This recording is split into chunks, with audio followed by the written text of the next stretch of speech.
ഇറാനിൽ ഖമേനി ഭരണകൂടത്തിനെതിരായ ജനകീയ പ്രക്ഷോഭം ആളിപ്പടരുന്നതിനിടെ ഭാരതത്തിന്റെ ഇടപെടൽ തേടി ഇറാൻ.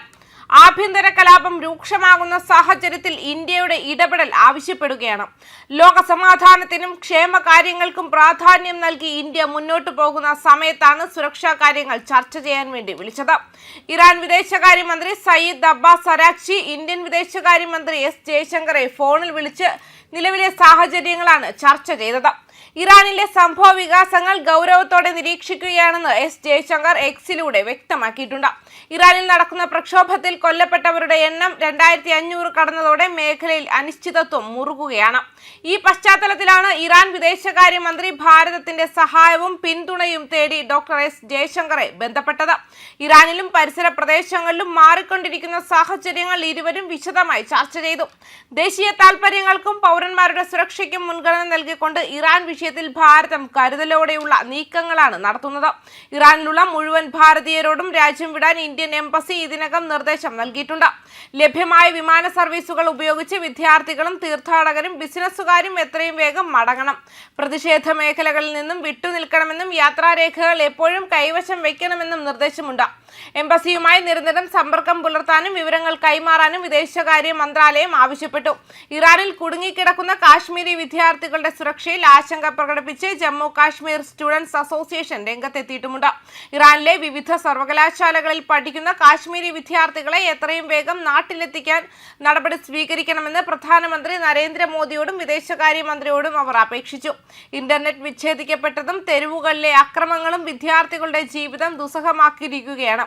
എല്ലാ ഇന്ത്യൻ പൗരന്മാരും PIOകളും ജാഗ്രത പാലിക്കണമെന്നും പ്രകടനങ്ങളോ ഉള്ള സ്ഥലങ്ങൾ ഒഴിവാക്കണമെന്നും ഇറാനിലെ ഇന്ത്യൻ എംബസിയുമായി സമ്പർക്കം പുലർത്തണമെന്നും ഏതെങ്കിലും സംഭവ വികാസങ്ങൾക്കായി പ്രാദേശിക മാധ്യമങ്ങളെ നിരീക്ഷിക്കണമെന്നും ആവർത്തിച്ച് നിർദ്ദേശിച്ചു. അതേസമയം 2 അക്ക പണപ്പെരുപ്പവും ഇറാനിയൻ കറൻസിയുടെ തുടർച്ചയായ മൂല്യത്തകർച്ചയും ചൂണ്ടിക്കാട്ടി ഖമേനി സർക്കാരിനെതിരെ ആരംഭിച്ച പ്രതിഷേധം 20ാം ദിവസത്തിലേക്ക് കടന്നതോടെ ഇറാനിലെ രാഷ്ട്രീയ പ്രതിസന്ധി രൂക്ഷമായി. 280 സ്ഥലങ്ങളിലായി നടന്ന മാരകമായ ഏറ്റുമുട്ടലുകൾ കാരണം സ്ഥിതി കൂടുതൽ വഷളായി.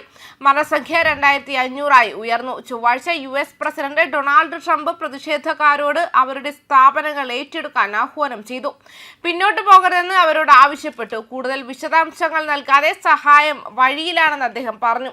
മുൻകരുതൽ നടപടിയായി US നടത്തുന്ന അൽ ഉദൈദ് വ്യോമതാവളത്തിൽ നിന്നും ഒഴിഞ്ഞുമാറാൻ ട്രംപ് ഭരണകൂടം ബുധനാഴ്ച ചില ഉദ്യോഗസ്ഥരോട് നിർദ്ദേശിച്ചു. ഇറാനിയൻ പ്രദേശത്ത് വാഷിംഗ്ടൺ ആക്രമണം നടത്തിയാൽ അമേരിക്കൻ സ്ഥാപനങ്ങൾ ആക്രമിക്കുമെന്ന് ഭീഷണിപ്പെടുത്തി US സൈനിക താവളങ്ങൾക്ക് ആതിഥേയത്വം വഹിക്കുന്ന അയൽ രാജ്യങ്ങൾക്ക് ഇറാൻ കർശന മുന്നറിയിപ്പ് നൽകിയതിന് പിന്നാലെയാണ് ഈ ഉപദേശം. മാത്രമല്ല, ഇതിനിടയിൽ അമേരിക്കയുടെ ചില നടപടികൾ ആശങ്കകൾ സൃഷ്ടിക്കുന്നുണ്ട്. ഇറാനുമായി വാണിജ്യ ബന്ധം തുടരുന്ന രാജ്യങ്ങൾക്കെതിരെ വ്യാപാര ഉപരോധം കഴിപ്പിക്കാനുള്ള അമേരിക്കൻ നീക്കം ആഗോള വിപണിയിൽ വലിയ ആശങ്ക സൃഷ്ടിക്കുന്നു. ഇറാനുമായി വ്യാപാരത്തിൽ ഏർപ്പെടുന്ന രാജ്യങ്ങൾക്ക് മേൽ അമേരിക്ക 25% അധിക താരിഫ് ഏർപ്പെടുത്തിയേക്കുമെന്നാണ് പുറത്തുവരുന്ന സൂചനകൾ. ഇത് നടപ്പിലായാൽ ഇന്ത്യ ഉൾപ്പെടെയുള്ള രാജ്യങ്ങളിൽ നിന്നുള്ള കയറ്റുമതി അത് ഗുരുതരമായി ബാധിക്കും. നിലവിലുള്ള തീരുവകൾക്ക് പുറമെ ഈ 25% കൂടി ചേരുന്നതോടെ മൊത്തം താരിഫ് ഭാരം 75% വരെ ഉയർന്നേക്കാമെന്ന് വിപണി നിരീക്ഷകർ മുന്നറിയിപ്പ് നൽകുകയും ചെയ്തിരുന്നു. ന്യൂസ് ഡെസ്ക് കർമ്മ ന്യൂസ്.